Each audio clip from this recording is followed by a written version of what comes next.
Hey, welcome to episode. What is the episode number? I don't have it in front of me. 188. Yep, found it. There it is. 188. We did it. Last time was actually 187 as well. I think I said 188 in that one due to a document incrementation error? issue. Oh, I didn't know there's been clerical errors with our. It's with all our good numbering. though. It is all good. This week we have a few topics. I'm of course Ratnos, joined by Trell Yo, what up? and Good to be Tettles. back. Hello. Hello. We've missed a couple weeks. Sorry about that. But we have some 10.2 stuff to talk about. Bunch of class changes and things. Mythic Plus testing, raid testing. All of that has been going on, which is pretty exciting. Before we get to that, we do have some other news from around the community. First off is BlizzCon tickets, which another wave of those are going to be available if you still haven't got yours and are planning to attend. There will be another wave going out tomorrow as the time of recording this. Today, if you got this on the feeds, it's very soon probably or it's already passed. It's Friday, September 29th at 12 Pacific. So if you need a BlizzCon ticket, try and pick one up then. You can also transfer them through the AXS service as well and like buy and sell on there. So it's hopefully if you want one of those, you should be able to grab one. If you don't and you're in the area, you can still meet up with people even if you don't actually get a BlizzCon ticket. But if you're interested, there's another wave coming out. Yeah. Which is soon. BlizzCon is very soon. We're all going, yeah? Yeah. Troll, you're also going, yeah? Oh yeah. I'm Oh, super fuck pumped. yeah. I gotta book a plane ticket soon, probably. Ooh. I gotta get a flight. That's good. Can't believe it's been 4 years. The last time we were there was 4 years ago, and Wait, was it? It's got I to. remember all of us sitting together watching something on the MDI stage. I don't know how that was possible since you guys casted, but I Was wasn't that actually 4 years ago? casting. oh, that's Yeah, that was. Was that I mean, it 4 was years 20 ago? It was 2019, but is that... It was, I think. Yeah, Holy shit. because 2020 Yeah, was 4 COVID, of years. course. So seems like so recent. yeah, somehow. that was wild. Yeah. That makes me... Holy shit. Wait, we've been doing this podcast for like 4.5 years? Yeah, Yep. that's good. Okay, well, that's crazy. We also have some various community things going on over the next month or so, including coming up soon is Eve Ascension, which is a tournament for women and gender minorities run by Liquid. I think it's this weekend, right? Yeah, I think that one is this weekend. So very soon thing you can tune into if you're looking. I think it's a great push style like format that they're going for this time, which It's like is- a 1 day TGP. It's like Yeah. just the Friday, and that's it. Friday, same time as TGP, I think.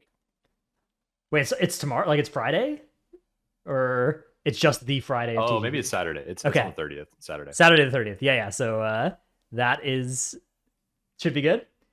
There's also a Break the Meta event that will be happening on the live servers rather than the tournament realm that anybody can participate in if you're interested, which is you have to be playing one of these specs, which they did change them around as well because they had a little bug in their initial version. So if you saw an earlier version of this list that had like Disc Priest, Ret Pally on it, those are not allowed.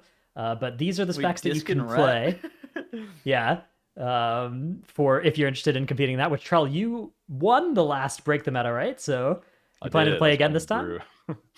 I might. I'm considering it. I think my guild wants to do it again, the same group, but Pika wants to play Brawl Warriors, so I'd have to play either Arcane or Unholy or Feral, trying to decide if I want to do it. So this might be a contentious take, but I think anything except for Shadow Priest, Aug Evoker, Fire Mage, Holy Paladin, and then a Bear Druid probably should be classified as eligible for this.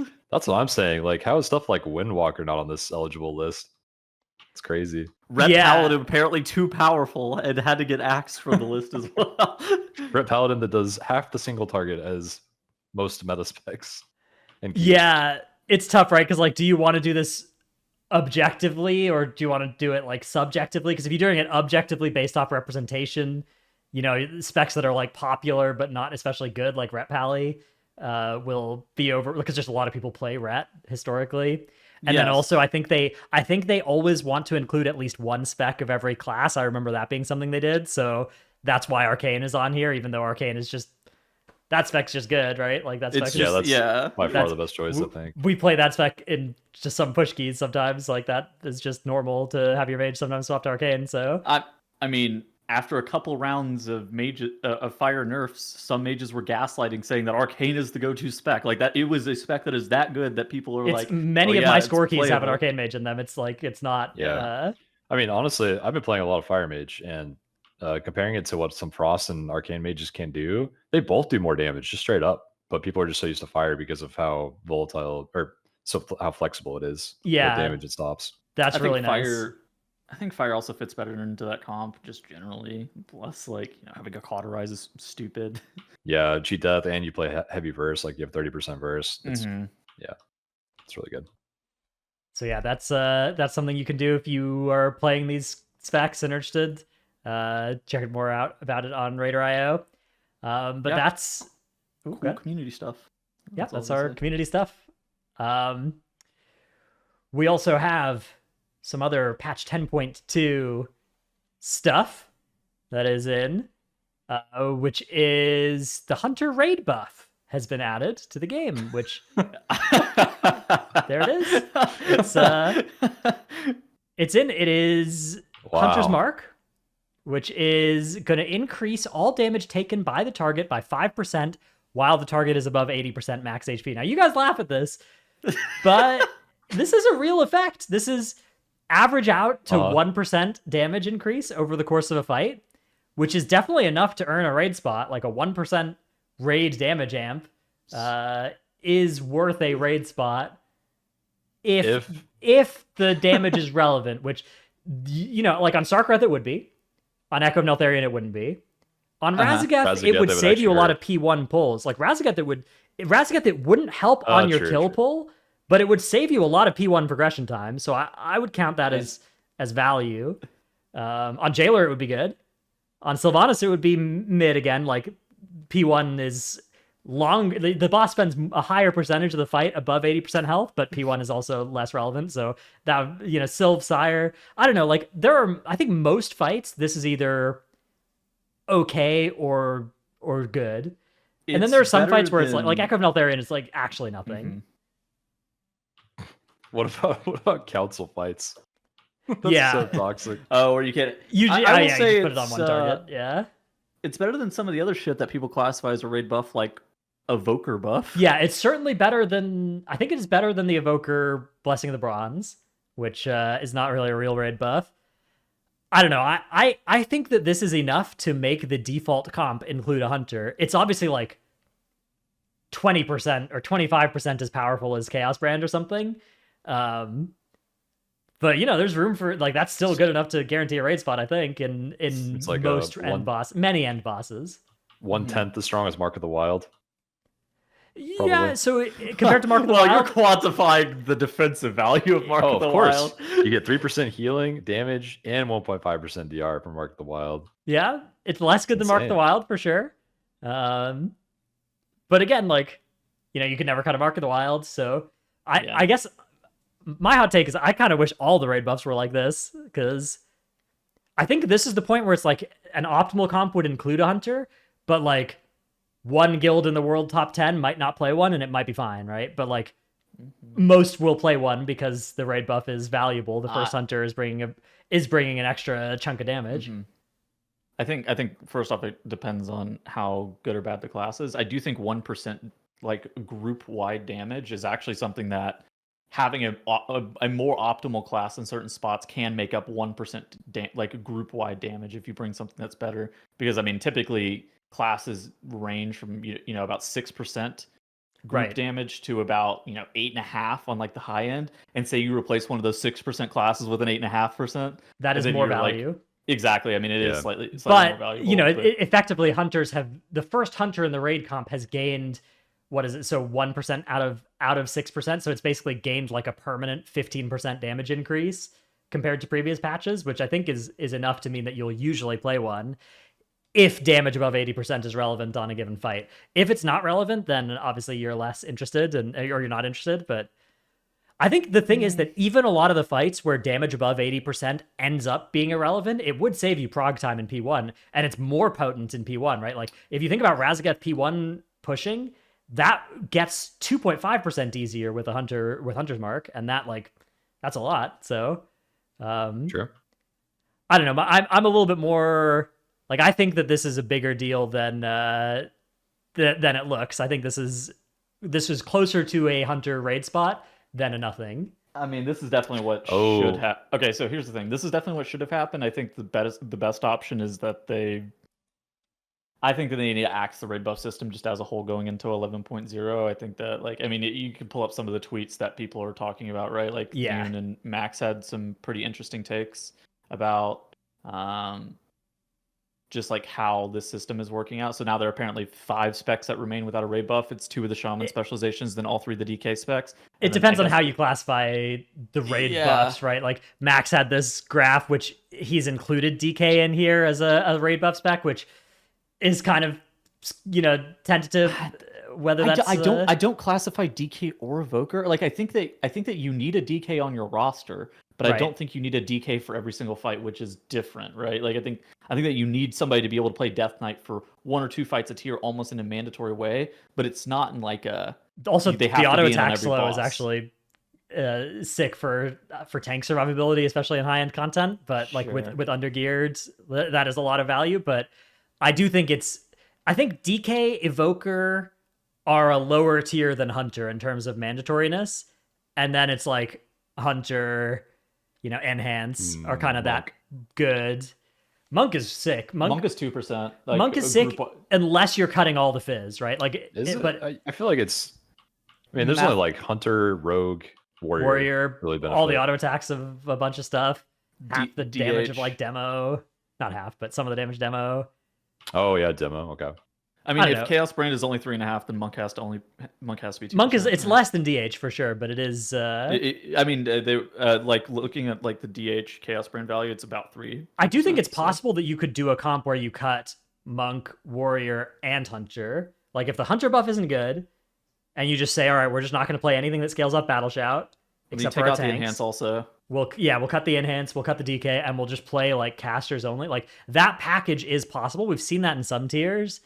Be something that's considered, but I think it's pretty hard for that to happen now that the Hunter buff is a little bit more value. And but Rogue is looking pretty good. Rally right now, getting nerfed makes that easier to do as well. Oh, okay, dude. We haven't had a show. Okay, I forgot to bring this in the show. All the raid CD nerfs. Yeah, we should talk about that. Yeah, holy shit. So last week they nerfed. Did they nerf anything else, or was it just Rallying Cry? They nerfed Rallying Cry from 20% stamina to 10. They nerfed Rally. They've nerfed. Barrier, Symbol of Hope, Rewind, oh, yeah, that's right. A bunch of stuff like that. So a bunch of raid CDs are getting weaker. A bunch of healer throughput CDs and also DRs are getting weaker. And yeah, Rally is going down to 10% from 20. And basically, Rally used to be 15 flat plus 5 with a talent, and now it's just 10 no talent. So it is definitely going to be an exciting new world of weaker raid CDs. Barrier is still very strong, but the others I think are all getting. Aura Mastery also is going down to 12 from 15 with Devo. So yeah, I didn't realize that. That's good to know. How do you guys? How do you feel about it in 20-player content? I think I think that like you look at it from 2 different angles. You look at how does this affect 5-player content, and how does this affect 20-player content? Speaking of those being affected differently, Darkness is down to 15%, but is up to 30% in M+. As it should. Okay, as it should be. That is a sick change. Yeah. Like, I mean, 30% darkness. Actually, imagine having that on pull as a tank. Like, that's an external on you on the start of a big pull. If you have a 30% darkness on you, yeah, that's with huge. like lots of hits. Yeah, but then it's down to 15 in raid. Now, I think they should do that for Rally as well. I think Rally should be getting double value in M+2. And 20% for Rally and Mythic Plus felt fine. Like, yeah, that was totally. Like if anything, it was still kind of mid. Given the long, like compared to like Black Attunement, Obsidian Scales, 3-minute cooldown, 20% DR, like most of the time that was enough. Like if there were times where you would be overkilled by a little bit, even with rally pop, and you're like, oh my god. But I think I would be down to move. What are the other ones? Magic Zone, Barrier. Does Barrier need to be more than 20%? No, Barrier is probably. Well, you could probably buff barrier and keys as well. Disc is already looking sick though. They already made atonement buffed in keys, Yeah. which that dude, I'm Which is I'm good. telling you, it's gonna be year of the priest. Disc M plus next season. Did they Yeah. nerf Aug's scales for the group at all? Yeah, what? they've done that on live already. I think there's maybe one more coming in PTR. Not 100% sure.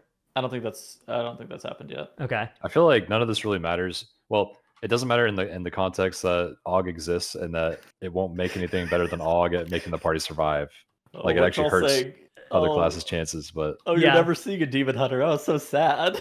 AUG is too good, man. Sort of agree with some like. There's a lot of interesting stuff to think about with M plus, and then there's just kind of this looming threat that augmentation is going to continue to exist in this state, and we are just going to be locked into augmentation comps for all time. I was talking to DXM, who's done a lot of PTR keys, and right now his speculation that the best comp is AUG double outlaw. Yeah. Which at least that breaks the mold of the augmentation and then like CD specs, which is what we have on live right now, right? Oh yeah, really thankful that Yeah, it's it would just require a spec to be that broken, I guess. Yeah, that's the thing is break it. Outlaws just does enough damage outside of their cooldowns to be more than people in their cooldowns, right? Which is something. I don't know, but again, okay. So the rallying cry and some of the other changes to the raid wide defensives. How do you feel like that actually impacts raid? Like, do you think this is a good change overall? Yeah, I think for raid, rally has always been too much of the value of what a warrior's bring to the raid is rally. Okay. So in the context of like, oh, warriors are getting bashed over the head with a nerf bat 7 times so far in the PTR tuning, like, yeah, that's rough. But provided they make the numbers fine on warrior and warrior's doing good damage, I think that the taking some of the power out of the rally is a good thing to do for them. Obviously, like if you're a warrior, you know, you're pointing at Chaos Brand and being like, how come they get to play with that and I have to get nerfed, right? But like, I don't know. Battle shot on top of that, right? Yeah. I don't know. I think that. I mean, raid healing is in such a weird spot. I mean, Jack and Thune made a YouTube video for Wowhead recently. They've been, I think, every day there's new discussion talking about raid healing in general. I feel like raid healing is too.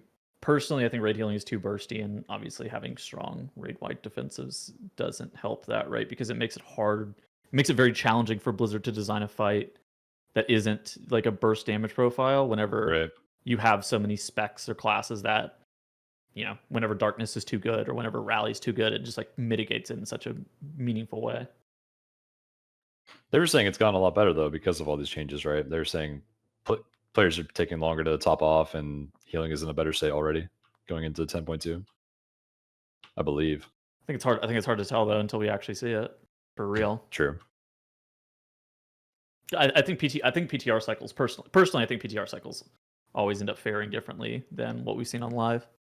Yeah, that's I think when people like when you're looking at like outlaw damage being OP, I would say that's something that is the sort of thing that is easy to have one round of like 20% nerfs come in and change, right?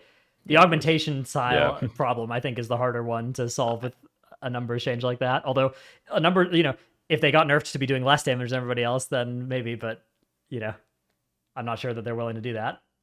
I mean, do you remember the enhanced 30% bang coming into 11-0 or to 10-0, and then people are like, "Oh my god, enhance is dead." I'm like, enhance was 30% better than the other specs. They needed that.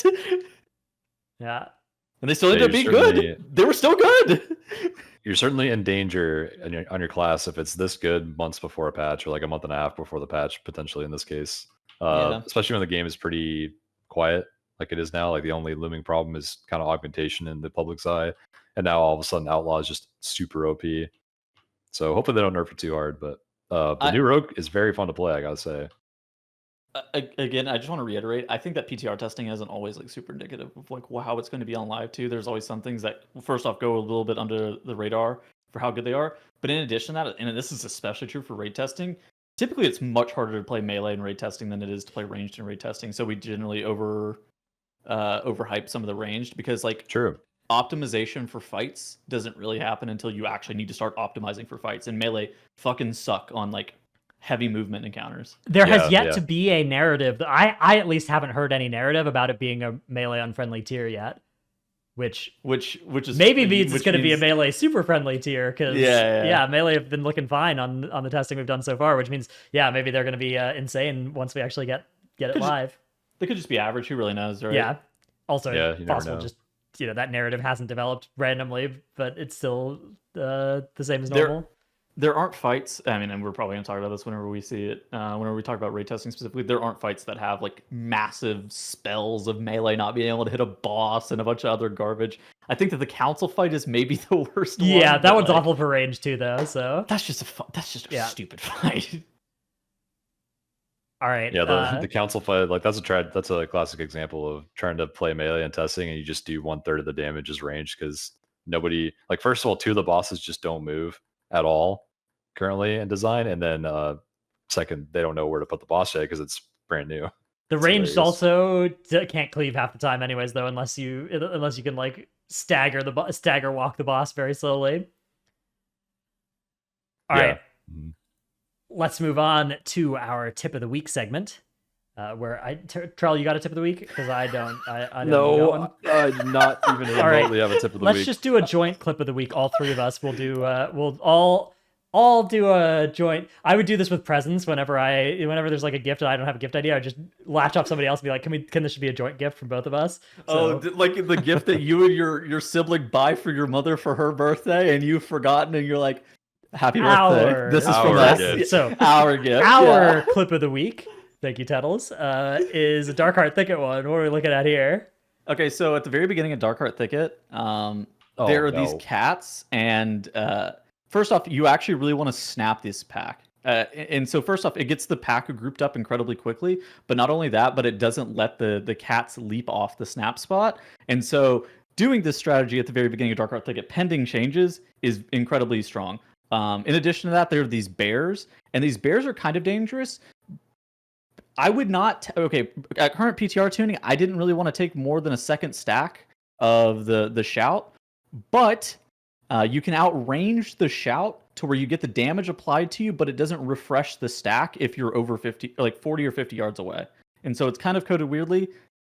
This is again this is pending some changes. I don't really know if things are going to change with Dark Heart Thicket or not, but these are definitely some ways that I would be looking to do the dungeon going into the new patch.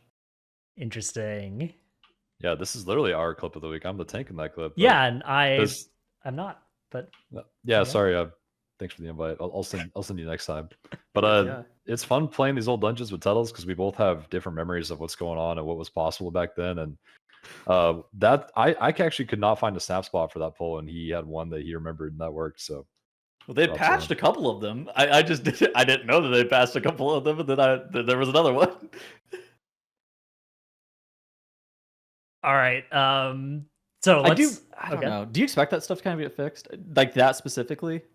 I think if people know about it now, it usually gets fixed in beta, which is kind of unfortunate because those cats are so awful to deal with. They you can't even stop them with Ring of Peace, with Vortex. Nothing works. I'd hope they'd change that too if they do decide to fix the snap spot. But if people just discover it like halfway through the patch on live, sometimes it just doesn't get fixed because they're not looking at that anymore. I'm thinking that bear thing is really weird. Like the fact that the damage gets applied over 50 yards away, but you don't take a refresh of the debuff is incredibly strange to me. I don't really know how to feel about that. You used to outrange and you didn't take a debuff at all, right? No damage, nothing. Yeah, but it was only 40 yards or something, so it was something silly. But now it's like you have to be over like 50 or something. Yeah, that's interesting. Those bears are like big. It's because there's like a travel time on the debuff, but not on the damage. I don't think it's like that. I think it's the debuff has a min range is flagged differently than the damage range. I think it's something stupid like that. That is bizarre. The only other times I've seen that is like dodge mechanics with evasion or Brewmaster Mastery, where you can dodge the damage of a hit, but you still take the debuff, and that's actually present in Black Rick Hold. Coincidentally enough, but that's really interesting that you're having that as range now. Today was quite useful for my my YouTube videos that are going to come out at the very beginning of next season. That's all I will say. I found a lot of tech that I remembered. True. All right, so speaking of the new dungeons, we've got 7 of them testable now. Have you guys tested Everbloom yet at all, or just the? We tested Everbloom today. Yep. Okay, nice. So we have I've tested the other 6, and I assume you guys have as well. how are they feeling? I guess do we want to go like dungeon by dungeon and talk about them at all, or I think that that's probably the best way. So last episode it was on like the 9th, and we had just had the dungeons announced. We didn't really have any testing on them. We just kind of speculatively talked about them. I think now is like a pretty good time to talk about, just generally how they're feeling. yeah? So I guess we can just go in this list in order. So let's start with Galakrond's Fall, Lower Dawn of the Infinite. Both Dawn of the Infinite dungeons were tuned, at least the weekend that I did most of my testing, were quite a bit harder than the other ones. Oh yeah. But aside from that, I found Galakrond's Fall to be quite a good dungeon. I didn't like Morazan's Rise nearly as much, but Galakrond's Fall felt like it had 4 pretty good bosses and reasonable trash. I didn't really like the third boss trash area and third boss, but I did like most of the rest of the dungeon. What's the third boss? Hold on. The slime boss. The slimes and insane. the yeah. Gotcha. Yeah. I mean, I'm not sure I'll even hate that when it comes out, but that was the only one where I wasn't like, I loved Iridikron. I think Iridikron's a sweet fight. Yeah, actually, they did a really good job with that. It Yeah. felt pretty reasonable on like a Felt like a raid 24 boss. Tyrannical I did or something. Yeah. It was awesome. But the second and third bosses in there, oof, it's super hard right now. Now, I will say that there's been pretty heavy criticism of both of these dungeons that they feel too boss rush heavy. There's not enough trash, and that the RP is too extensive. And from what I heard, hopefully they're going to be looking to change the RP. I think that would make the most sense. I don't know about I don't know about the boss rush and the trash density concerns though. And I say concerns, but I think that's just like preferred style of dungeon issues, not necessarily like a problem. I think I saw Squishy post something like they have 2 minutes of RP total that you're forced to do at least. It's crazy. But I'm sure they'll whittle that down. They've done a good job recently. I mean, they've done it for all like so many dungeons. I don't even remember where I read something. I read something that I think that they stated that they were going to nerf it a bit. I'm just more worried about the numbers thing. Like typically these mega dungeons and nowadays the really old returning dungeons, aka the kata dungeons, are typically in need of lots of tuning for a long time until they're balanced. Like if you guys remember Nokud and what was another Temple of the Jade Serpent, I think they were just insanely difficult compared to the other dungeons at first, and then after 3 or 4 tuning passes, they were pretty much in line after that. Nokud on launch was fucking crazy. Yeah. Okay. Yeah. Just on launch, it got fixed pretty quick. Yeah. I remember the upper ring of Ruby Life Pools, Cinderbolt one shot. Oh my hack. god! Yeah. The Cinderbolt and the circles from the dudes. Holy, I haven't thought about that in a while. Yeah, I think that it is a fair criticism. I'm not sure if criticism is accurate, but an observation about Dawn of the Infinite is that most of the trash packs aren't like rooms full of a bunch of different pirates like Freehold has. Obviously, pirate, whatever, but a room full of a bunch of different mobs that you kind of pull however you want and get you. Like, it's usually like, here is this trash pull, here is this mini boss, here is this next trash pull of 3 mobs that are all kind of deadly, here is a boss, here's a trash pull, here's a boss, right? Which is a different vibe. I don't think it's inherently bad, but I think a lot of people feel more negatively about this dungeon that did the testing because it is overtuned on PTR. I think that leads to a lot of negative sentiment about it. I do think the RP is egregious. That's got it. Like, if the RP doesn't change, I'm going to be dreading this dungeon because it's just it's like 4 times in each of the 2 dungeons. You're just sitting there waiting for Chromie to open a door and just like it just pulls you out of the whole experience. So things that I will say that in my experience, things that they've done well for both Galakrond's Fall and Myrmidon's Rise is like I think the bosses are really well designed. I don't think Myrmidon's Rise is true for all of them. Like the Alliance or the Battleground, Morchi to a lesser extent, I think are kind of mid. It's not like Morchi. I would say in general though that the bosses are pretty. I mean, the first boss of Myrmidon's Rise is actually one of my favorite bosses in like most. I think I've ever good boss, done. Yeah. But like the issue is, I don't. Good bosses aren't really memorable to me, right? Bad bosses are very memorable in a negative way, but good bosses aren't necessarily memorable in a good way, which I just generally kind of worry about the dungeons as a whole. And then, the only concerns right now are 1, the RP time is just way too heavy, and 2, it's overtuned, but it's not even just like overtuned relative to like, oh yeah, I'm getting one shot at this level, blah, blah, blah. It's like, it's hard to do a 20 of this dungeon, and you're doing 28s of other dungeons, and it's just like not close. And you're like, oh, good God. All right. Cool. Any other thoughts about Dawn of the Infinite, either of you, before we advance? I mean, I don't know. I think that think the so. dungeon is was good. okay. Yeah. I think that some people are just inherently not going to like the dungeon though, and that's probably fine. I Just also, kidding, that's it. dude, all tanks are gonna be spamming the heck out of Galakron's Fall for one of those cheaty Oh, D yeah. trinkets. So Oh, yeah. buckle Cheat in. death. Yep. Cheat death trinket OP all the time. Yeah. All right. Up next, then, Darkheart Thicket, where our clip of the week came from. This one, so there were a couple of mobs that were tuned differently than the rest of the field. Bats, cats, bears, and dryads, I think, were like, these mobs are going to kill you. And then all the other mobs are like, this mob is not going to do anything to you. Was that your experience as well? Oh, we knew not to pull the bad shit, actually. That's good. That's smart. We didn't pull the bats. We snapped the cats, and then the bears were pulled very carefully, and then we pulled the dryads one at a time, right, Trell? I'm pretty sure we literally did all of those like very carefully. One dryad at a time because those guys really do damn. We skipped the double bear at the doorway of the first boss too. Yeah, I had Tuttle's go pull him off to the side and meld. Holy. I don't know. I think in general. So Dennis and I last podcast episode, and Trell, you might be able to interject a little bit. We kind of were worried that Darkheart Thicket was going to be too easy because the dungeon doesn't have enough deadly stuff, kind of similar to like why Shadow Moon Burial Ground was too easy. I actually think the Darkheart, like a lot of those mechanics, I solved because I'm a Legion vet as a tank player. Like I just know how to handle so many of those trash mobs. Like the Hippogriffs never charged anybody because I knew where to position them. The elementals in the third area never had a chance of killing anybody because I positioned them well. I baited the breath on the third boss. All that stuff is pretty easy for the tank to control. I think in general, this dungeon is actually pretty well made for difficulty wise for groups.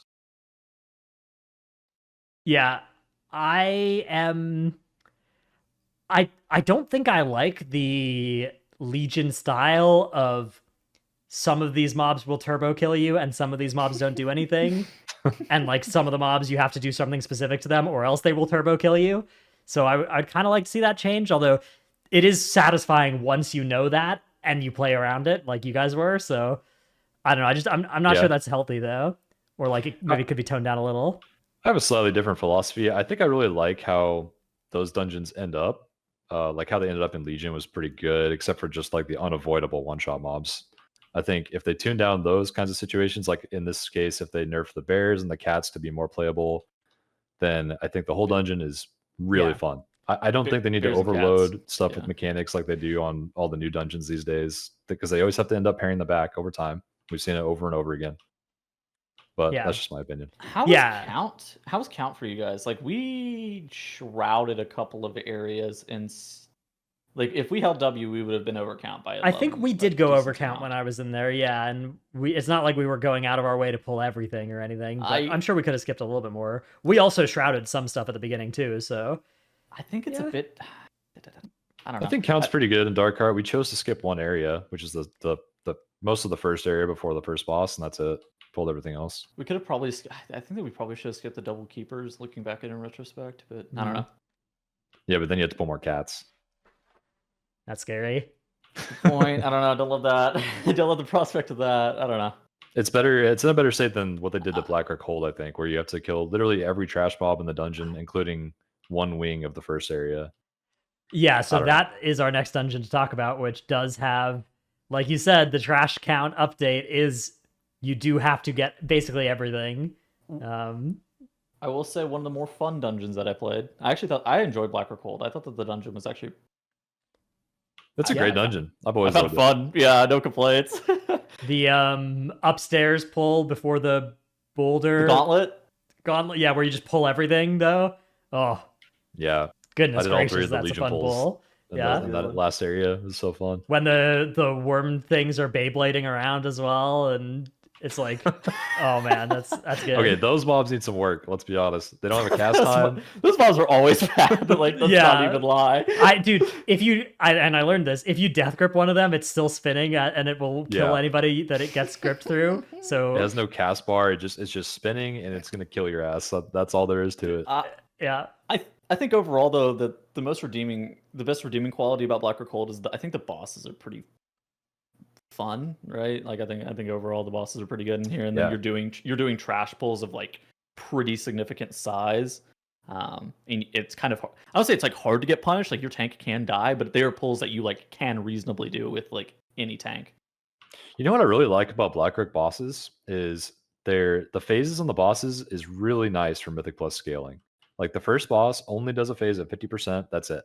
Same Yeah. thing with Darkheart last boss actually. And Mm-hmm. then the second boss in Blackrook starts at 50% energy, so you get an intermission pretty much no matter what. Like in your weekly 20, you'll see it, and then you'll see the same intermission like your 28. But then the next up phase is so long that you have like time to put a full bloodlust and then some damage as well before it goes into another intermission.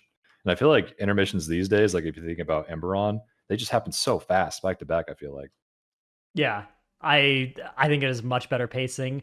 I think the mobs have a good combination of like they each do one thing and it's important but not insurmountable, right? And not like overloading you. Which Yeah. is good. Like the archers have a different identity than the casters, and the casters is like, yeah, do something to stop this cast before it goes out of control with the stacks, right? Do anything, think about it, have a plan. Whatever your plan is, it'll probably work. And for some of the mobs, it's literally just kite them. Like the tank needs to, like the gauntlet you were saying, the tank needs to be very diligent about kiting those mobs around and not getting meleeed by them. And it's just or pull small, right? Which is another option. But obviously, we're not going to do that. But that's a way. That's how you could handle it in your weekly 15s if you'd prefer, or you could just face tank it all and die, which is also fun. The bosses. I would say I don't like the last boss still. The way that it works, where you are like super weak. The one-shot Shadow Bolt volley comes out. You got to find a way to live it, and then if you die to that and you get rezzed, you never get the buff, right? And I do think you should get the buff. I think you should get the buff if you get rezzed. If that change was made, I think that would be enough for me to no longer hate it. But I'm still not sure it's good that way. Maybe it's fine though. How do you feel about one-shot checks just in general, like Smash Spite? Like you're talking about like Lord Cortalis Ravencrest. Like those the first boss, also Amalgamation of Souls. Like all three of those have.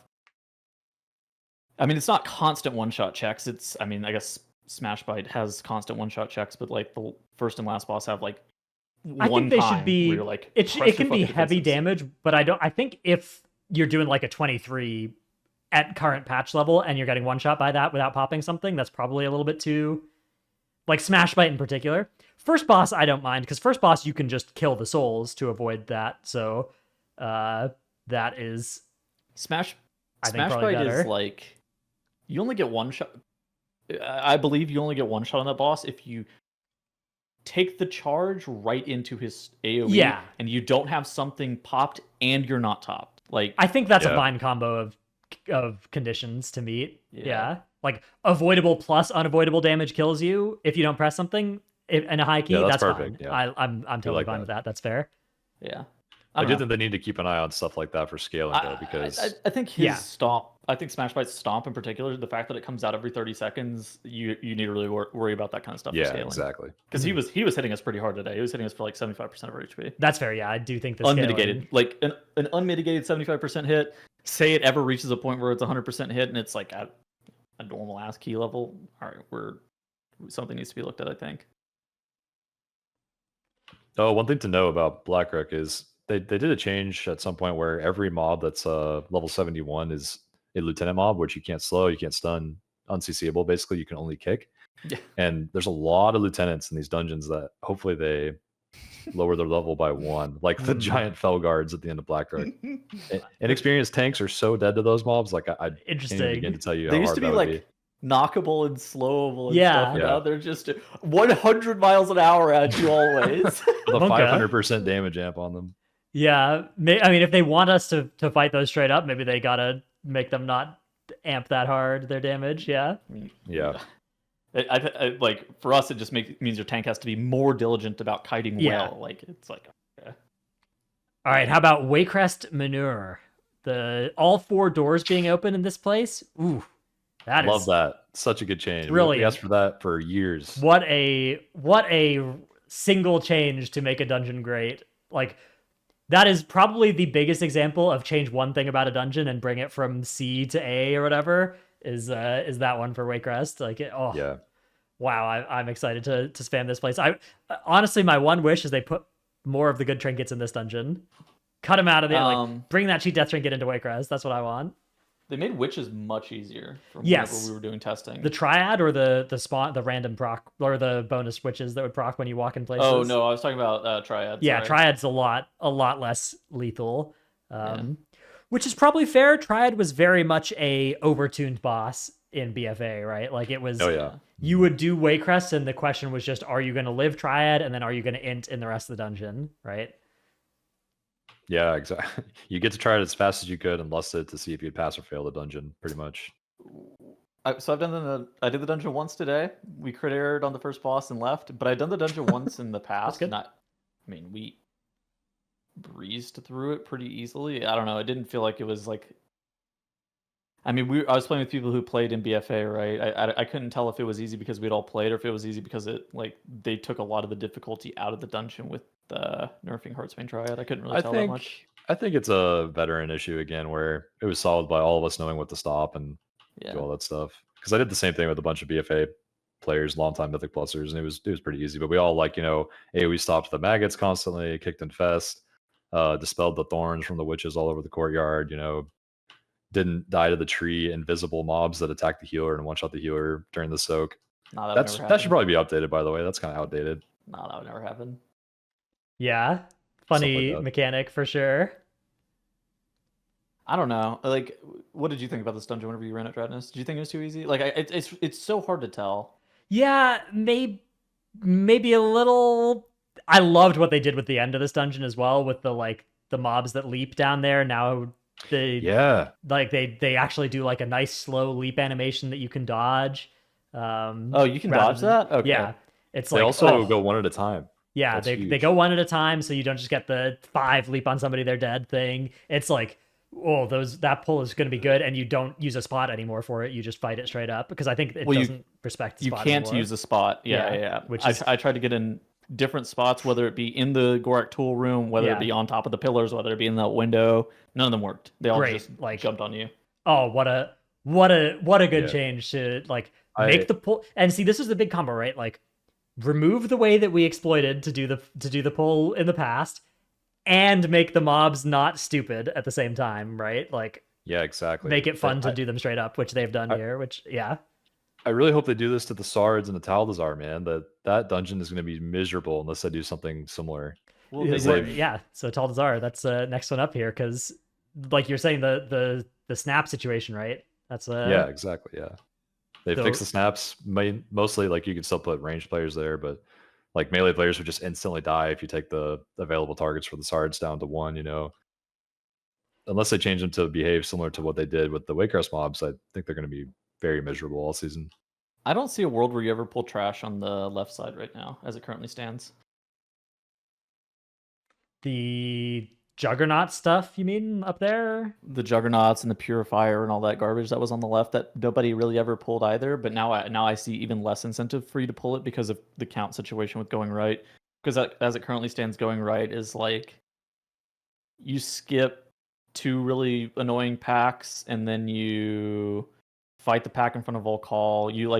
Your first pull of the dungeon is like a pretty big lost pull, and then you fight the pack in front of Volcall, and then you just like route normally through the rest of the dungeon. You get 100% count. I don't know what it's gonna look like going left. I just can't see the left stuff. That pack with the Colossus on the stairs on the left is like, you have to find a way to skip that, right? And it's like annoying to skip. You have to sack a tank or something. Pulling it in the past would actually just fucking one-shot you. I don't know what it's looking like right now. You could probably still do the left side. I mean, the issue with the Taldazar was always, do you want to take heavy group damage going right, or do you want to take only tank damage if you play really well and stop everything correctly going left? Which is like the 9 mobs on the left side of a Taldazar was the first pull typically. Yeah. So that was like a really good pull if you could do it correctly, which is hard. Old Outlaw doesn't exist either still. Yeah, New Outlaw is better, but yeah. You don't have Between the Eyes stun. That's true. You don't have quite as much free CC. I love, by the way, the double honor guard gone in front of Volcall, just a single honor guard. Oh, change number 2 of the make one change to make a dungeon great is that one. Absolutely. That is, oh my goodness, what a masterpiece. Much more excited about a Taldazar, especially in the like weekly keys, not having that double honor guard pull there is just so nice because Mhm. you had to skip it, but it was annoying to skip. But if you didn't skip it, you wiped. So yeah, banger. We memed about that pull for so long in BFA. Like every episode we talked about, like, oh, maybe you pulled a double honor guard this week for Yeah. big count, you know. Yeah. But removing that one is really good because you can just sap the one mob on the side or sleepwalk it or just ring a piece it over and then just walk by or shroud. You know, there's lots of ways to walk by it now if you really want to, which is great. Yeah. Just fantastic. Fantastic change there. The bosses, I think, in Ataldazar are also pretty fun, mostly. Volcall, at least the weekend that I did it, was draining health very slowly. I think it was on BFA scaling. I don't know if it was for you guys too. It still was today. Okay, yeah, yeah, it was a flat damage amount, which I hovered over and it said 528. I was like, yeah, dude. so that's supposed to be scaled up to new number, which it hasn't yet. But aside from that, the other bosses I enjoyed quite a bit in there. We're doing it on like a 27 Tyran or some shit, and it was Not it took moving. 4.5 minutes for us to kill Yeah, that guy. because that boss was always fast, even on Tyran, because it did self damage, which maybe it can be a little bit slower than it was back in the day, but it certainly should do some damage to itself or have its health pool reduced. Yeah. Okay, and then Everbloom. You guys did Everbloom today. What's the what was this place like? I haven't done this one yet. It felt pretty good, I'd say. I think trash was a little easy to come by, but I'm also a noob, so I probably shouldn't have an opinion on that. Like, it felt like we got 100% trash very quickly on accident. I mean, we were playing a lot of those dread petals, and we pulled like the mini boss and shit on the left, right? Yeah. I think the tuning situation there is pretty similar to like a new dungeon where it's extremely hard hitting compared to the polished dungeons of the past, like Wakecrest and Atalzar, you know. Like I was getting absolutely murdered by some mobs on a 20 where I was living other keys on a 24, 25 just fine in testing today. I thought it was pretty fun. I didn't have too many complaints. Actually, I thought the bosses in there were pretty good, and I thought like the variety of trash, where it be like, you know, mobs that do nothing versus mobs that actually have like some impact. I thought that it allowed you to pull in a reasonable manner that felt pretty fun. I agree, yeah. Great dungeon, honestly. First iteration of it was really not bad at all. Yeah, I don't have too many complaints. I thought that there was some weird shit with the third boss, but I think that comes down to tuning, right? I don't think it's necessarily like, oh my god, like the third boss and third boss trash area. I thought there was some weird stuff with that, but I think that's partially due to the fact that we're noobs, but partially due to the fact that some of the stuff is very punishing. Yeah, that's another situation where all those casters, there's like a arcane fire mage and a frost mage mob all throughout that area, and all those casters are not CCable. They're all lieutenants, like I mentioned earlier. Yeah, And it's like if you let a single cast go, somebody's gonna die to those things at the current moment. So maybe just something toned down there would be a really great fix. Interesting. Did you guys fight the spider mini boss in that place? absolutely not. That No, that we guy didn't try wasn't the that, no. boss. Want to see how much count it gives? Okay, well, all right, fine. Fair enough. It wasn't a Well, mini boss. have you it ever was a pulled Fish boss. Face and Yeah, Fish man. Face and Braconite? Of course. That's gonna be the new fish face that people will hate. Big references of meme and Everbloom calling it now. Trying to say it wasn't a mini boss. It was a boss. Well, I don't know. The bonus boss. Bonus boss, you know, proc it. Yeah. In Darkheart, they make us do the bonus boss. I don't know why they don't in Everbloom. Wait, what's the bonus boss in Darkheart? The dragon. You don't have to do that on M0. That's an optional boss in M0. Oh, really? Yep. I didn't know that. That's cool. That's a good point. Okay, yeah, because there's the skip after Oakheart, isn't Yeah, there? you just go down the log. Easy. I didn't really think about that. Forgot about that. Anyway, so okay, that's dungeons. I'm sure we'll cover more about the dungeons as more changes come in. We've also had raid testing with 7 of the 9 bosses have been testable on heroic. One of them they just kind of didn't do heroic testing of, although I think it was on normal testing over the weekend. And mythic testing has just started today with the first 2 bosses on mythic. Have you guys been doing any of the raid testing? Done some. Yeah, most of it. I didn't play today, but Okay. otherwise, yeah. I've done all of the mythic and heroic testing. I haven't done the normal though. So with our powers combined, we hopefully have some good coverage of everything. How is the vibe being of the fights so far? Like the heroic testing for you guys. Did you guys enjoy the fights for the most part? I'd say yeah. I think the second to last boss seems really cool, honestly. I was a little skeptical, I'm sure others were too, of the dragon riding requirement during a raid boss, but I I thought it was pretty well done, to be honest. I think people were like, whenever they were talking about dragon riding during a boss encounter, I think that they really did not understand what they were going to get themselves into. Like, it was clear that they were never going to. Okay, at least to me, I thought that there was no shot that you were going to be riding while fighting the boss. Like, that was just going to be like. So the dragon riding is still relevant to the fight, though, and on Mythic, Sure. there's an extra dragon riding mechanic on the platforms, right, where you have to bounce balls that are dropping to. Oh, is that the Mythic mechanic? I believe that is the Mythic mechanic. Oh. Yeah, so Okay. there is I more see. going on with the dragon riding on Thank Mythic God. than the lower difficulties. So I will Not say brawling, but at the same time, I wouldn't describe it as definitely fine yet, but I will say that the heroic testing was really fun of that boss. Yes. That boss was actually sweet, and the way that it worked on there was basically you would dragon ride from platform to platform between the phases, and as long as you got there in a reasonable time, it was like fine, right? Like that was the main importance of it, and you had to dodge orange and collect green on the way, which, yeah, I don't know, it worked, right? Yeah, I really liked that it was rewarding to the point where if you did it well, you would arrive like one GCD before he was attackable, and so you could like start warming up your damage, for the shield burn that was like right at 2 minutes. Really great design where it's like exactly 2 minutes into the fight. It's I don't know, I just really like that. I think it's also super interesting that you have to like fly through these green orbs to get like a speed up. Whereas, what exactly happens if you hit the red one? You get slowed stalled and you take a out? bunch of damn. So Oh, if okay, you hit so- like two of them, I think you'll die probably. If you hit one, I think Okay. it's okay. And then, yeah, you just get to the platform, the boss starts channeling a shield, you get a damage amp for each of the green ones that your raid has flown through. So And yeah. what exactly is the mythic mechanic? You have to knock balls into the air while dragon riding? There's let's see, I don't have the Dungy J open right now, but I'll hop on PTR and take a quick look at it. But there was something about things dropping that you have to like play keep up with, but I could be misremembering. I'll pop open the PTR. That might not be while you're like dragon riding though, right? It's might be possible independent. not, but it looked like it was around the dragon riding theme. Gotcha. Okay. I'll open up the dungeon journal and then read it to you. Anyways, I think overall, like there have been some hits, there have been some misses for me personally. I thought the dungeon or the raid seemed pretty fun. I think it's kind of difficult to always tell how good a raid is going to be, especially when particular bosses like during raid testing. There's always like a lot of caveats with raid testing. For the longest time, raid testing was always overtuned, and then they would lay off of it a little bit as the raid was going to come out and make it easier. As of late, they made raid testing a decent amount easier, where you kill a lot of bosses during raid testing, and then they buff it come the raid being released. And I think that like it's always really difficult to tell how good like bosses are going to be whenever they're not tuned appropriately. Like Yeah, because there are a decent amount of patchwork fights this tier. I think that not a lot, but like there are a few patchwork fights, and it's a situation kind of similar to Magmarax, where if they're not tuned well, like what the fuck are they doing here? Yeah, I think Smolderon is in that spot in the raid. It's like third to last Sludge Fist spot. That boss that could fight be so cool. has a lot of really high Yeah. potential. Okay, so here's the mythic mechanic on second to last boss.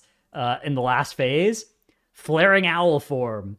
Fallen feathers fall from Tindrill's owl form, allowing players to use their dragon riding mounts for 15 seconds. Okay. Flare bombs fall from the sky that deal 4 million damage when they reach the platform. A player flying through it absorbs the flare and takes a bunch of damage, and then gets a bunch of extra damage if they hit two of them, basically. And then they also do extra damage when they land to Tindrill and to fiery your- vines. So your Aug Evoker mechanic. well, I don't know if it's your whole raid or if it's some people, but yeah, you're gonna It have made to it sound like it's some people. but hop maybe on your it is your dragon whole riding raid. mounts. Each person's gonna have to fly through one of the falling bombs and then land on the boss and a bunch of vines to do a bunch of free damage. So Yeah, it is that's a cool. I mean, I think that's a cool mechanic. Like, hopefully, it ends up not being Yeah. lame. we'll see. Again, like I was skeptical. It was a lot of fun on heroic testing, so I'm hopeful for Mythic as well. We are testing that boss next week on Mythic as well, so we'll get a little that's bit of an gonna be a idea good one. if we can make it to the third platform, which I guess maybe it won't happen on Mythic testing, but Do you guys need homies for mythic testing or no? Yeah, we were able to fill today. I'm not sure. We Okay. should be okay, but may have some space. All right, let me know if you guys need more people. Okay. Yeah. What do you guys think of Nimue? I thought that was an Yeah. interesting one. I thought that boss was pretty bad on heroic. Which one's that one? It was just rooted up in the front of the room. Oh yeah, it's got Draws a bunch of lines on the ground, but you take damage if you walk over them, but you can just dodge them all if you're in the front of the room because you can just walk through the boss's model and there's no lines going through that. And then the only mechanic basically is that you get these daggers chasing you and they have to go through a line or else they wipe the raid or do a bunch of raid damage. And then there's intermission phases with ads and you kill the ads. I think this boss and the council boss are the only bosses I'm like, oh, these are not fun. Yeah, the council boss also was just very, very bad, I think. The council boss is...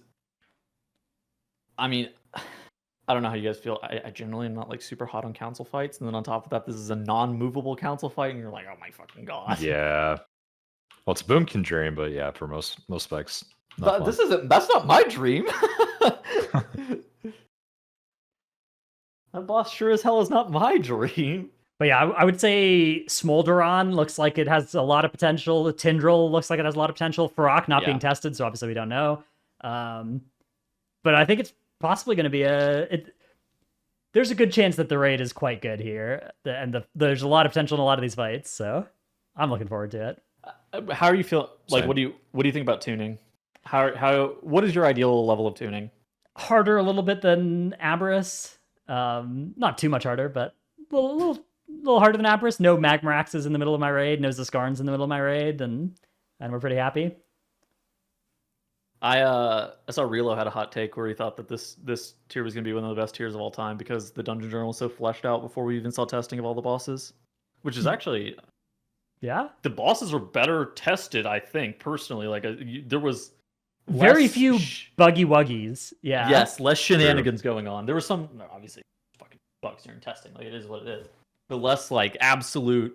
There's been no tests that have been canceled. There's nothing that's like holy shit. We are weeks out. This is garbage, like what's going on kind of things.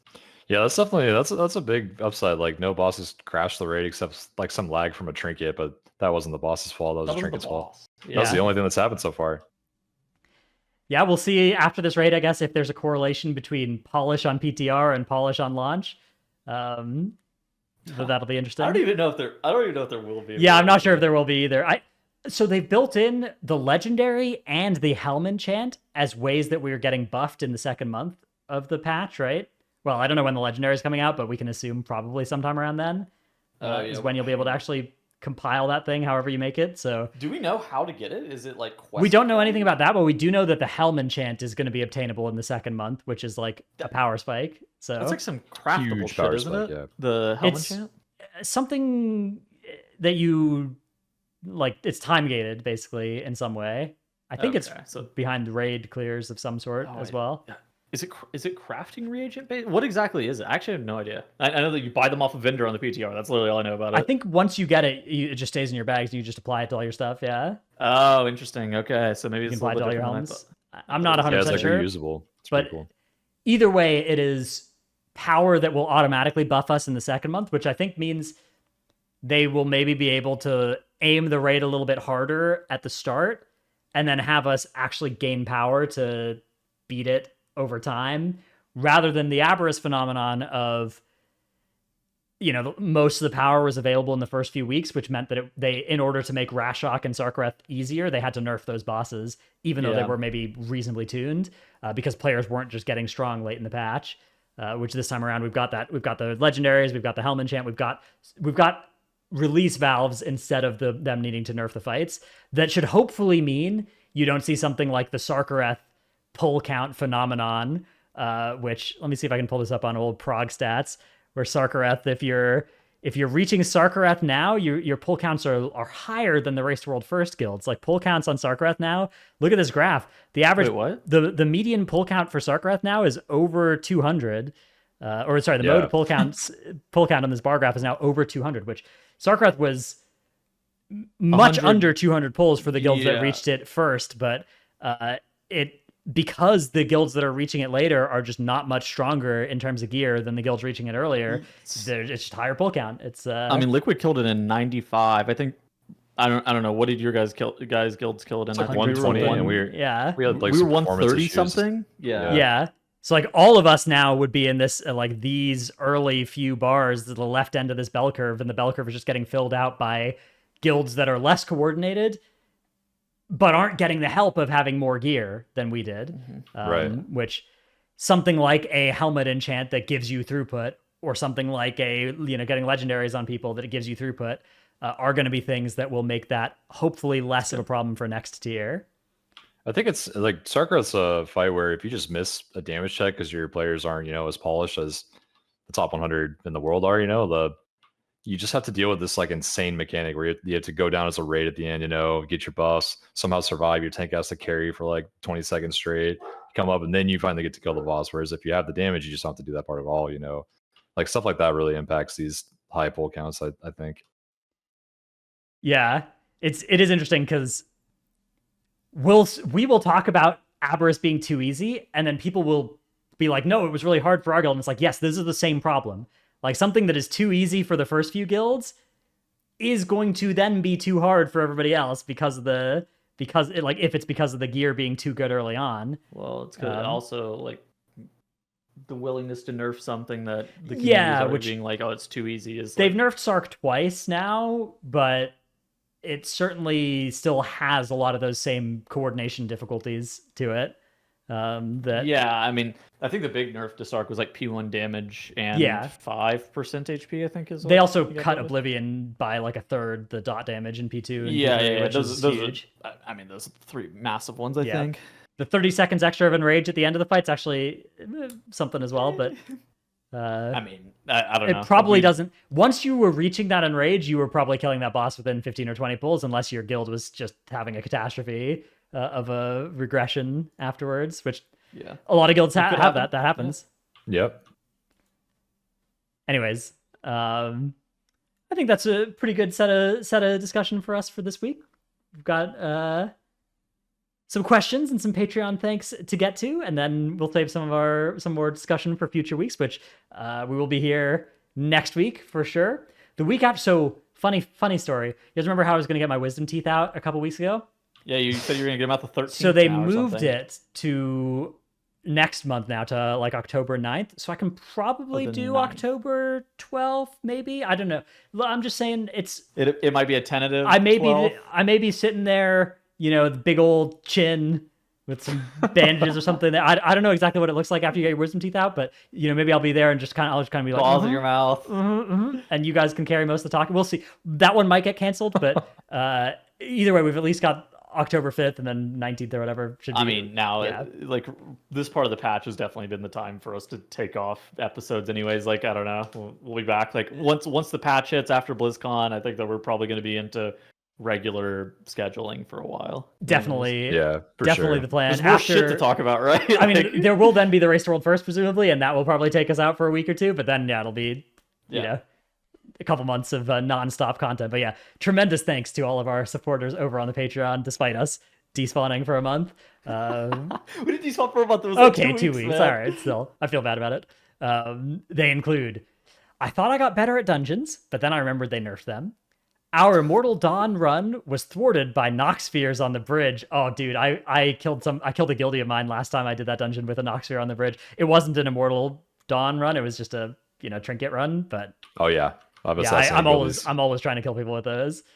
Nevernude, Jaw, King of Skills, Dranos' Dino Pillow, Chromed, Check, Trekkie, Chewy, Dratnos. If Genie offered you 3 wishes, what would they be? Tettles, first wish, I like to be rich. Trell, okay, Rich, what's your second and third wish? I like that one. I like it. Every time. Yeah. Okay, I got that one. Salty Senny, Necris, Tankdill, Nevik, Eevee, Year of the Spear has extended into 2023. Bless up. No Trick, I Forgot I Was Subbed Here, Dymat, Rework Mistweaver.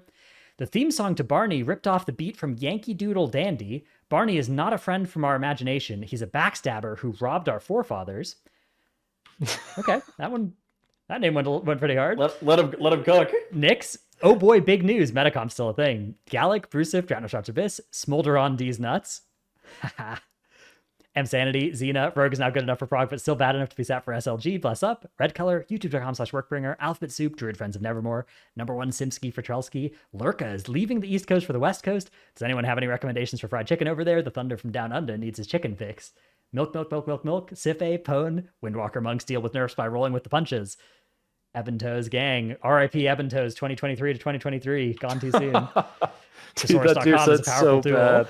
That tier set's been buffed by 200%. All right, continue. The Marshare. Thank God I was worried evokers wouldn't be able to wield a third legendary in 10.2. Thank you for listening to the Titanforge podcast. It's brought to you by Daddy Dratty, Grampy Trelsky, and the Tettles Effect. Big Head Small Brain, King's Honor fellow horde. It's me, your newest guild member. Juniper, best X-Pack ever. Husky, Ratrun, Jatto and Honeychunk forever. Chauncey, that moment when your tank says, now where's my ranged at during Jade Serpent Dragon Boss and bricks your key. Feral Druids in the MDI, you've got to be kidding me. Oh, you don't have that yet? Boom. Sire Dematicus solemnly swears he's up to no good. The small mammal living in Dratnos' shirt. Sapphire.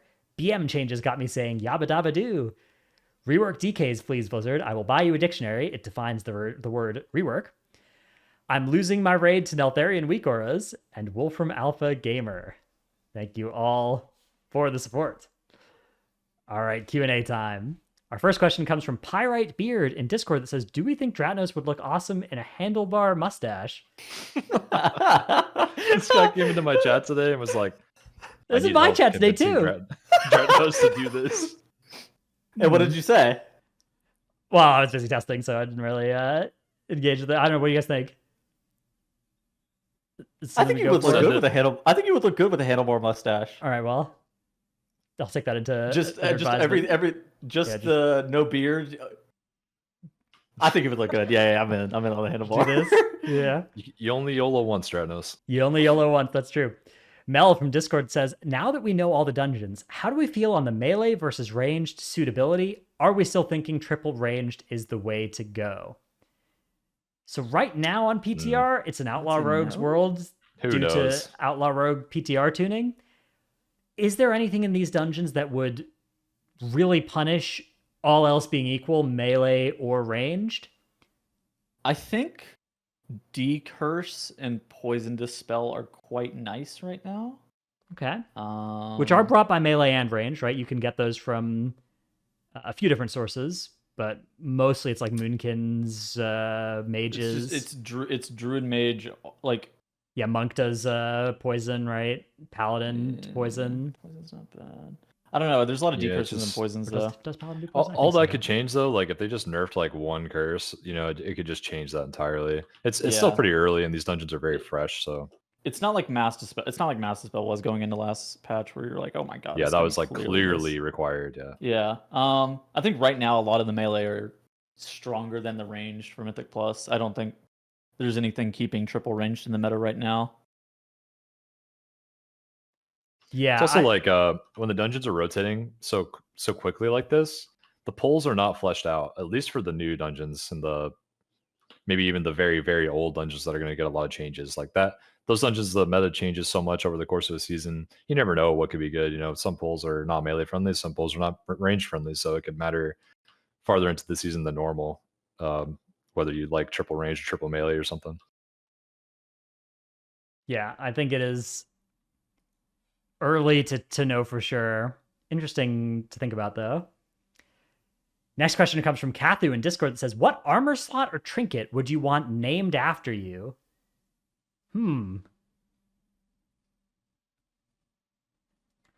A Legion Legendary or like a weapon. I think that those would be the two for me. One of the old Legion Legendaries, if they re-dropped that shit today, I would want a Legion Legendary or a weapon. I think I would take Undulating Spore Cloak and just get that named after me. That item is good. The Dratulating Spore Cloak. That's me. That cloak is good. By the way, they nerfed that cloak in 10.2, but it's actually buffed. It's better. I think it's better, yeah. Wait, how is it better? They nerfed the shield value in half, but it gives you verse above 70% health now, and it gives you a boatload of verse, which... So it actually is a damage. It is just your best damage one if you're above 70%. Yeah, if verse is okay for you. It'll still help you survive bursting raw damage. Yeah. And it'll also give you a damage increase instead of not giving you one before. And it'll also give you one-shot protection from 100% HP as well. So, you know, that's new too as well. So, not bad. I don't know. The shield was cut in half because the shield would have otherwise been a 500k absorb or whatever. And the thing is, it's still going to be big enough, right? Like the shield being extra over the amount that it would actually absorb doesn't actually matter that much. So 250k shield or whatever, still going to be totally serviceable. Great Yeah, for effect. sure. Especially whenever you have like probably gonna have like 700k health, maybe 650, something like that. I think it'll still be life saving, and it'll also give us damage now. Yeah. I think my item would have to be sky step potions, but like maybe on boots. So Ooh, someone in chat actually read my mind and said like sky step boots. That'd be sick. I miss that so much. that's cool. So what are those rocket boots that Karasis always uses? Rocket boost or something. Yeah. That's good. From like 6 expansions ago. That's what you want named after you. Ooh, or a cheat death trinket for me as well. I love cheat death trinkets. Those are Oh my god. good stuff. Dratfying fate. That's me. All right, next question comes from Katwa in Discord that says, regarding catch-up gear for alts, what are your thoughts on building on the heirloom system and allowing gear to increase in item level once you reach max level? Each item level upgrade could then be purchased using the new currency implemented in each patch and scale throughout the expansion. This would remove item bloat, make it more accessible to jump around on alts, and build on an already existing system. An heirloom system. So you wouldn't replace the So gear. basically, your heirlooms could go up to like, I guess 420, 424 or something right now would be kind of the item level. I would be assuming this is kind of the kind of cap out at with crests or something when you hit level cap. I think it's an interesting that idea. kills world content, right? I suspect they wouldn't really want to remove that because like a whole problem with heirlooms is that it just all items stop mattering on the leveling, right? And like, yeah, it's something. I think they wouldn't want to extend that into the end game either, or as well, where items just stop. You know, it's like, oh, there are no interesting chest pieces that can drop for me from this content because I've got my heirloom on that I'm upgrading. Obviously, that happens late once your character is geared, right? But I think they would not want to do that. But I think it is a cool idea. I would say I generally am concerned about like if you did something like that about how it would impact LFR and open world gearing, right? There's so many ways to gear through the open world right now. You know, there's LFR is actually a pretty suitable way of gearing. There's also crafting and stuff like that.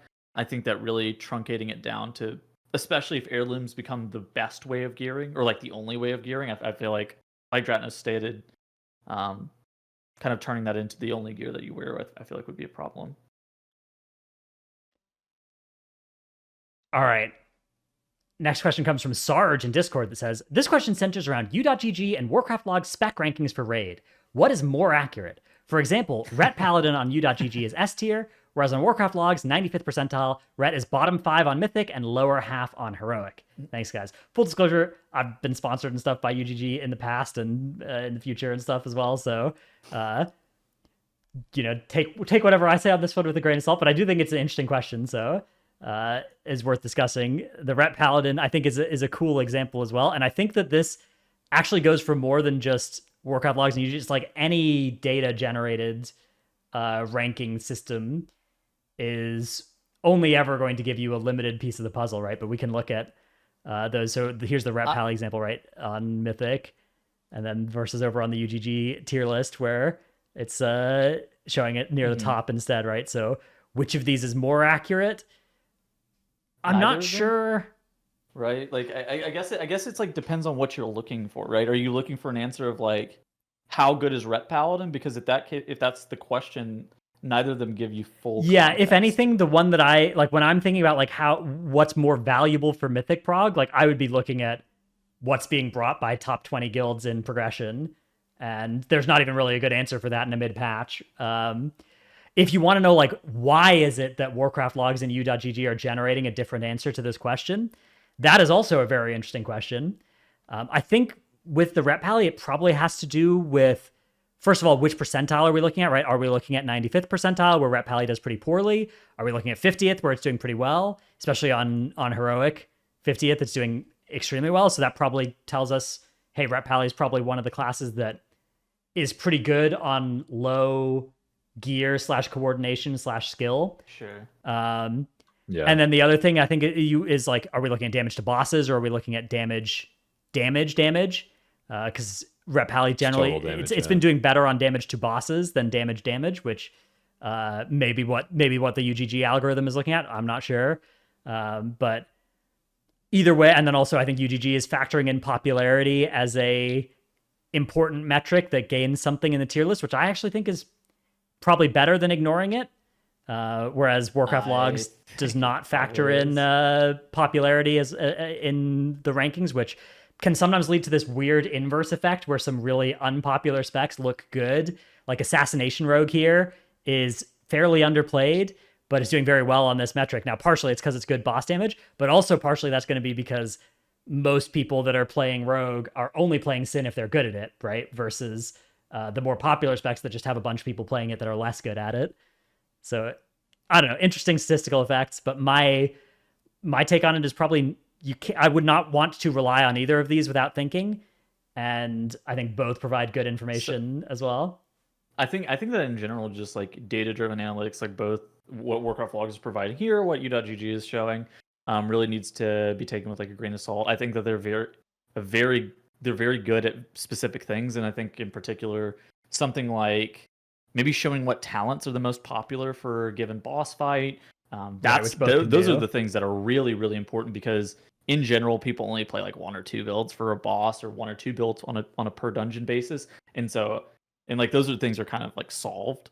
Whereas the more subjective stuff, like what's a tier list, or like what's a ranking of DPS, that's something that requires a bit more skepticism, I think, whenever you're looking at it, right? Because like I'm sure you can look at this and be like, in my best specs in the raid are Augmentation, Evoker, Frost, DK, Demonology, Warlock.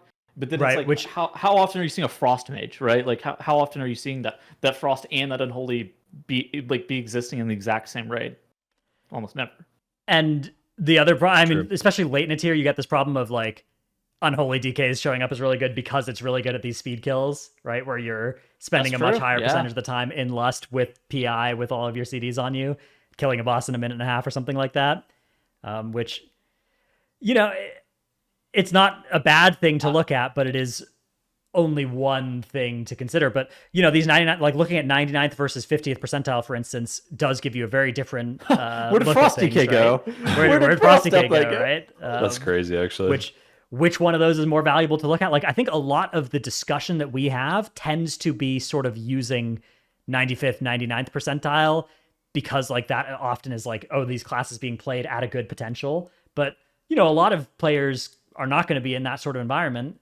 And, you know, that's the sort of environment where augmentation is the most OP, right? But yeah, obviously it doesn't do anywhere near that well when we switch this to like, you know, 30th percentile and we switch it down to normal, you know, where's augmentation middle of the pack now? I think that overall though, like they're giving you the data that you're asking for, but it's not like, it doesn't give the data you need. It's not an evaluation, right? And I think that like looking at like a tier set or something like that is not super. I mean, on either end, looking at a tier set or looking at like a list of like the highest damage performers, neither of those are indicative of like actual real world performance.